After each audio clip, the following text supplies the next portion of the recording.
Et ça toi. Bonjour Chloé, donc vous êtes étudiante et vous détenez un bar. Est-ce que vous pouvez nous raconter vos débuts, comment ça s'est passé et comment vous avez eu finalement cette idée de vous lancer là-dedans? Alors en fait, je suis effectivement étudiante, je suis à Montpellier Business School en dernière année, donc en M2 Spé Startup. Et je voulais rejoindre cette spécialisation il y a déjà quelques années, puisque j'ai toujours voulu créer mon entreprise.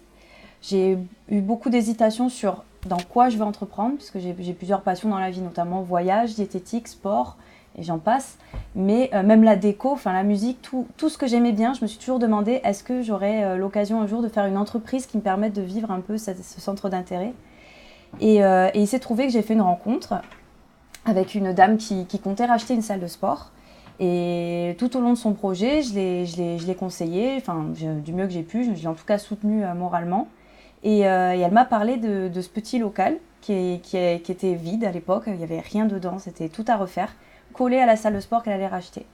Et donc moi, à ce moment-là, je me suis dit, qu'est-ce qu'on pourrait faire dans ce local si on voulait gagner de l'argent avec? Et de là m'est venu le déclic, je vais créer mon entreprise, et cette entreprise, ça sera au départ, ce sera apporter des éléments diététiques pour les sportifs. Donc au début, j'ai pensé faire une formation diététicienne pour les conseiller, faire des plateaux repas préétablis en fonction de leurs besoins. J'ai eu plein d'idées. Et au final, je suis revenue à une idée toute simple qui m'est venue quand j'étais en voyage, c'était un bar à jus. Donc un bar à jus, c'est pas seulement faire des jus d'orange avec un pressoir ou je ne sais quoi. C'est vraiment l'idée, c'est de combiner des fruits et des légumes qui ont donc des bienfaits et d'en faire des boissons vertueuses. Donc pour le sportif qui s'entraîne beaucoup et qui a des besoins plus grands que la moyenne, c'est de l'or pour lui, puisqu'il va pouvoir en une boisson, sans passer par la phase digestion, etc., bénéficier de toutes les vitamines qui sont dans les fruits et légumes que je lui propose. Donc à partir de là, j'ai commencé à développer, à tester plein de recettes, à faire plein de choses, à aller voir à droite à gauche sur le net, à aller en ville pour tester des bars à jus. Je me suis un peu bougée à ce niveau-là.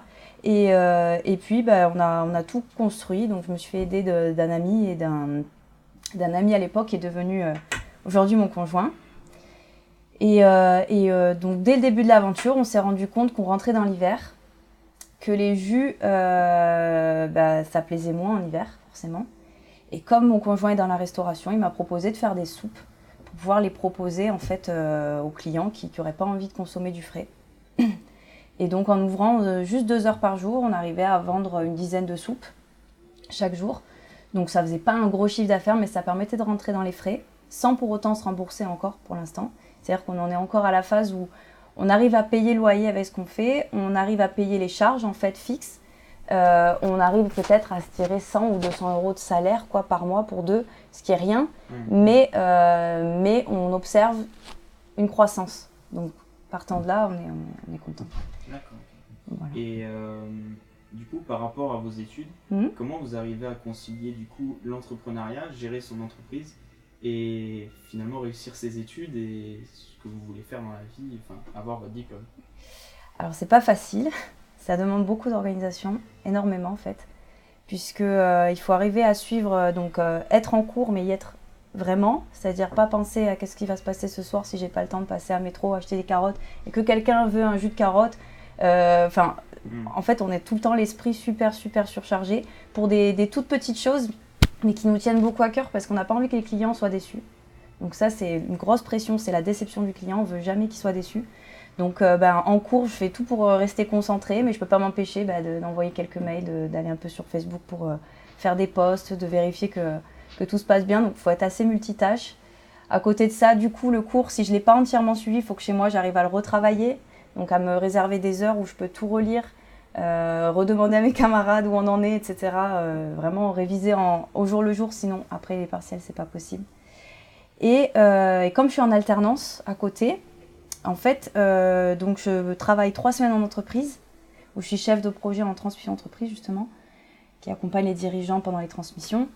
3 semaines en entreprise, 1 semaine à l'école, et le soir de n'importe quelle semaine, du coup des 4 semaines, je suis ici. Mon conjoint m'aide beaucoup, lui il s'occupe du midi, et il s'occupe de tout ce qui est courses, approvisionnement, tout ce qui est vraiment pratico-pratique. Moi, je suis plus dans tout l'aspect marketing, démarchage, test de nouvelles recettes au niveau des jus, puisque c'est lui qui s'occupe des soupes. Et depuis peu, il s'occupe aussi des salades. Et donc, grâce aux salades, on a pu vraiment voir une belle croissance sur le chiffre d'affaires, puisque déjà, c'est un produit qui est un peu plus cher. Et c'est un repas, c'est pas vu comme une collation plaisir, c'est un repas. Donc, il y a beaucoup plus de personnes qui sont disposées à payer pour ça. Et dans la zone industrielle où on a beaucoup de salariés qui entendent parler de nous et qui viennent. Donc on n'a pas une grosse com pour l'instant, mais un petit bouche à oreille qui se fait entre les adhérents de la salle de sport et les salariés du coin. Du coup, on arrive comme ça à avoir de plus en plus de nouvelles têtes tous les jours et surtout à revoir les mêmes qui reviennent. Donc voilà, comment je gère tout ça? C'est voilà, comme je disais, beaucoup d'organisation. Faut être organisé chez soi, à l'école, en entreprise, ici. Des fois, je bosse pour l'entreprise où je suis en alternance quand je suis au bar. Des fois, je bosse mes cours en entreprise. Des fois, faut tout faire et au final, j'arrive à m'en sortir dans les trois. Mais voilà, il faut pas se reposer sur ses lauriers. Il faut savoir pourquoi on le fait. Moi, je veux vivre de cette activité à la fin de mes études et de mon contrat. Donc, je fais tout pour que ça se développe. Voilà, donc quand je me lève le matin et que je sais que je vais rentrer à 21h le soir, je sais pourquoi je le fais. Je rends des comptes à personne en le faisant et voilà. Pour le futur du coup de votre entreprise, qu'est-ce que vous prévoyez? Est-ce que vous voulez vous agrandir et comment vous voyez les choses finalement sur l'avenir? Alors on a plusieurs pistes, donc notamment on voudrait acheter un food truck et faire davantage d'événementiel que ce qu'on fait déjà, parce qu'on a déjà fait 2 ou 3 interventions sur des marchés, par exemple la fête de l'olive à Pignan, le marché de Noël, ce genre de petites manifestations locales où on a des producteurs du coin, une ambiance assez familiale. On aimerait donc prendre un food truck pour pouvoir en faire davantage, parce que c'est quand même une grosse organisation de tout bouger ce qu'il y a ici, dans la voiture, tout amener là-bas, déplier une table et tout remettre en place. En vrai, c'est vraiment très compliqué. Avec un food truck, c'est différent. C'est-à-dire que c'est comme si on avait 2 barques, en fait, dont un qui roule, ce qui change tout. Donc, ça nous permettrait de faire plus d'ambulants. Et à côté de ça, on aimerait aussi se développer davantage sur tout ce qui est livraison en entreprise. Enfin, livraison tout court, mais il y a 2 volets. Il y a les livraisons particuliers, qu'on essaie de développer grâce au site web qui est en cours de création. Donc des livraisons toutes simples, voilà, on aurait un livreur ou passer par Deliveroo ou Uber Eats quand ils feront la zone, parce que pour l'instant c'est pas le cas. Et à côté, la livraison en entreprise, donc là on est sur du service plus personnalisé, où on a un employeur qui va dire voilà, j'ai une réunion pour un nouveau venu ou un pot de départ ou peu importe, et j'aurais besoin d'avoir des boissons assez sympathiques qui changent, et là pourquoi pas faire appel à des jus, ça change un peu, c'est dans l'air du temps, voilà. Et à côté de ça aussi, tout ce qui est les salades ou les soupes pour les formations. Parce qu'avec mon entreprise dans laquelle je suis en alternance, on essaie de voir en fait pour que je puisse fournir pendant les formations les repas. Donc voilà, donc après, on va dire ça c'est du moyen terme. Après, long terme, ce qu'on aimerait, c'est vraiment se développer à l'international. Mais là, ce serait plus grâce aux contacts qu'on a en Amérique latine, par exemple, et donc un peu aux États-Unis. On aimerait en fait en gros donner les clés à quelqu'un en qui on a confiance et prendre un bout du chiffre d'affaires, quoi, la franchise. Donc voilà. Après, c'est pareil, tout ça c'est des décisions qui se voient au jour le jour parce que c'est compliqué aussi de donner la clé à quelqu'un et il peut faire ce qu'il veut avec la marque et au final ça peut tout ruiner. Donc on n'a pas une vision très arrêtée de ce qu'on veut. Ce qu'on sait c'est qu'on aimerait que ça soit vu un peu partout, pas juste ici. Au cours de votre parcours en tant qu'étudiante et entrepreneur, est-ce qu'il y aurait des remarques que vous auriez à faire, par exemple en fait en termes de structure, c'est-à-dire est-ce que l'université vous a aidé, est-ce que vous avez eu de l'aide ou est-ce que vous étiez vraiment laissé à vous-même? En fait, c'est un peu un mélange des deux. J'ai dû me bouger pour savoir comment l'école pouvait m'aider. Puisque en fait, ils ont un incubateur, mais on n'en parle pas trop, c'est assez obscur, on ne sait même pas qui vraiment faut contacter. Donc, puis en plus, c'était à une phase où justement ils changeaient de directeur d'incubateur.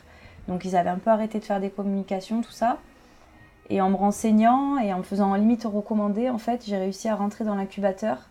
Et de là, il faut soi-même faire la démarche de demander de voir un coach et relancer pour avoir les rendez-vous, pour avoir quelque chose. Donc, en fait, il faut être proactif, mais derrière, il y a des organismes. Seulement, les organismes, ils ne vont pas venir nous chercher en disant « On a entendu parler que vous montiez votre boîte, on va vous aider ». C'est pas comme ça.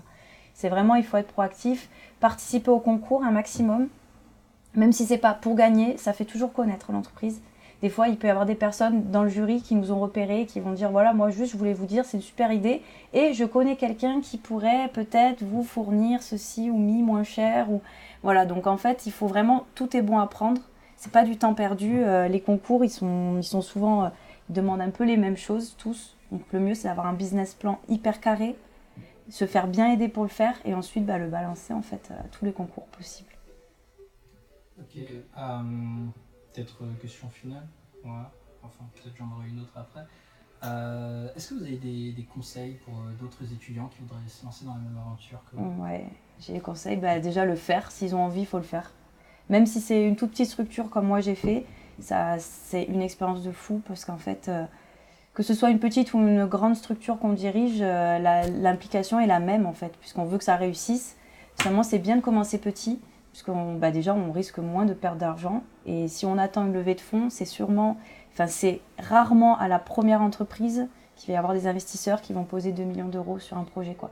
Donc le mieux, c'est d'avoir un petit truc, même si c'est un site de revente ou si c'est un blog où on peut vendre quelques trucs, prendre une légère commission. Ça donne une impulsion, on va dire, commerciale qui peut permettre aux gens de se révéler, en fait, de prendre confiance pour derrière avoir un projet plus assis. Donc mon conseil, c'est vraiment de se lancer, de trouver des petites opportunités comme ça et de commencer le plus vite possible. Même si on est étudiant, même si on est alternant, il y a toujours moyen de trouver le petit truc qui va peut-être faire gagner 50 euros par mois, hein, mais une expérience qui va faire gagner peut-être 5 ans d'expérience, qui donc à terme rapportera plus. En fait. D'accord, ok. Merci beaucoup pour de le rien. temps passé à nous répondre. De rien. Merci beaucoup. Et attendez, est-ce que je peux ajouter un petit truc? Et après on refait le au revoir, pardon, parce que du coup j'ai coupé. Juste parce qu'en fait, comme Pépite, tout ça m'ont accompagné quand même. Faut que peut-être j'en parle s'ils sont à la... Oui, si vous voulez, oui, vous en parler. Du coup, ils ont fait partie du coup des personnes qui vous ont accompagné, c'est ça? Ouais, après le concours. Je vais en parler rapidement. D'accord, ok. Et donc, dans les organismes qui ont été utiles pendant ma création, il y a eu notamment Pépite, puisque j'ai fait des concours, j'en ai gagné un premier qui m'a permis de remporter une étude de marché, donc qui m'a confirmé qu'il fallait que je me lance. Et un deuxième concours qui était sur comment on appelle ça, la viabilité du business plan, que j'ai remporté nouveau. Ça m'a payé la communication, notamment les flyers et les cartes de visite. Mais surtout, ce que ça m'a amené, c'est des contrats derrière, parce que j'avais des personnes dans la foule, enfin dans les gradins, qui sont venues me voir à la fin en me disant on va vous rappeler bientôt puisqu'on aura besoin de vos services. Donc, encore une fois, faire les concours et passer par des organismes, ça peut vraiment amener du business. Et en dehors de Pépite, donc il y a l'incubateur de l'école qui m'a aidé, puisque la coach, pareil, m'a mis en contact avec des personnes qui m'ont aidé. Et puis voilà, je veux dire, dans tous les cas, tous les sites web et tout qui parlent d'entrepreneuriat, il faut les suivre, il faut s'abonner, recevoir les posts, recevoir les mails, tout ça, parce que ça nous met dans le bain et ça met en confiance. Voilà. Ok. Merci beaucoup avec plaisir. d'avoir pris le temps de répondre à nos questions. Merci de vous être intéressé à mon entreprise et à mon cas.